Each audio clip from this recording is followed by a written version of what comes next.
হামিদা ওয়া মুসাল্লিয়া ওয়া মুসাল্লিমা আম্মা বা'দ ফাআউযু বিল্লাহি মিনাশ শাইতানির রাজীম বিসমিল্লাহির রহমানির রহিম ক্বালা রাসূলুল্লাহি সাল্লাল্লাহু আলাইহি ওয়াসাল্লাম মান রাআ মিনকুম মুনকারান ফালিয়ুগাইয়িরহু বিয়াদিহি ফাইন লাম ইয়াসতাতি ফাবিলিসানিহি ফাইন লাম ইয়াসতাতি ফাবিকলবিহি ওয়া যালিকা যাফুল ঈমান।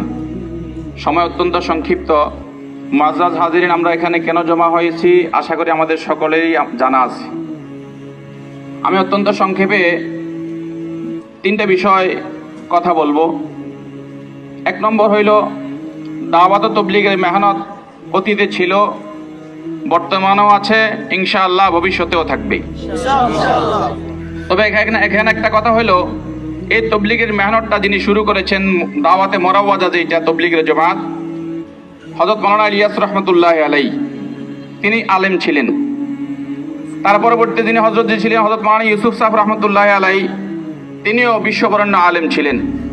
তারপরে যিনি হযরত ছিলেন হযরত মাওলানা এনামুল হাসান সাহেব রহমাতুল্লাহি আলাইহি, তিনিও আলেম ছিলেন। এর দ্বারা বোঝা যায় এই তাবলীগের জামাতটা শুরু হয়েছেই আলেমদের মাধ্যমে।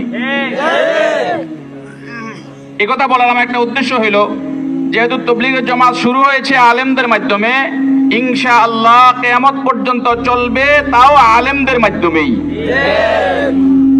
কাকরাইল মসজিদ বাংলাদেশের তাবলীগ জামাতের মার্কাজ। এই মার্কাজটা চলেছিল আলেমদের তত্ত্বাবধানেই, বানানো হয়েছিল তাবলীগ জামাতের জন্য। এবং বিশ্ব ইজতেমার যে মাঠ, এটাও সারা বিশ্বব্যাপী তাবলীগের সাথীদের জমায়েতের জন্য ব্যবস্থা করা হয়েছিল। যেহেতু এই কাকরাইল মসজিদ এবং বিশ্ব ইজতেমার মাঠ মূলধারার যে তাবলীগ উলামায়ে কেরামের মাধ্যমে শুরু হয়েছে এবং চলতেছে, এই জন্যই বরাদ্দ করা হয়েছে।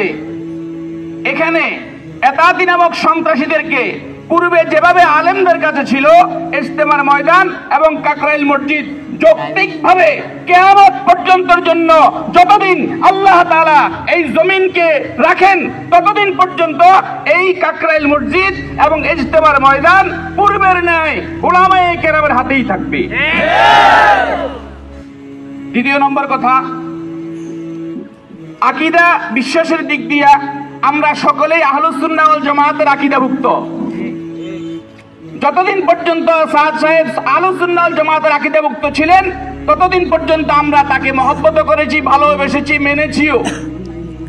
কিন্তু মোহতারাম হাজিরিন, সংক্ষিপ্ত কথা, যেহেতু পরে উলামায়ে কেরাম আছে, উনি যেহেতু আহলুস সুন্নাহ ওয়াল জামাতের আকীদা বহির্ভূত আকীদা লালন করে, এই জন্য তার আকীদাভুক্ত, তার এতাতি, তার অনুসরণকারী যারা, এরাও আহলুস সুন্নাহ ওয়াল জামাতের আকীদার বহির্ভূত।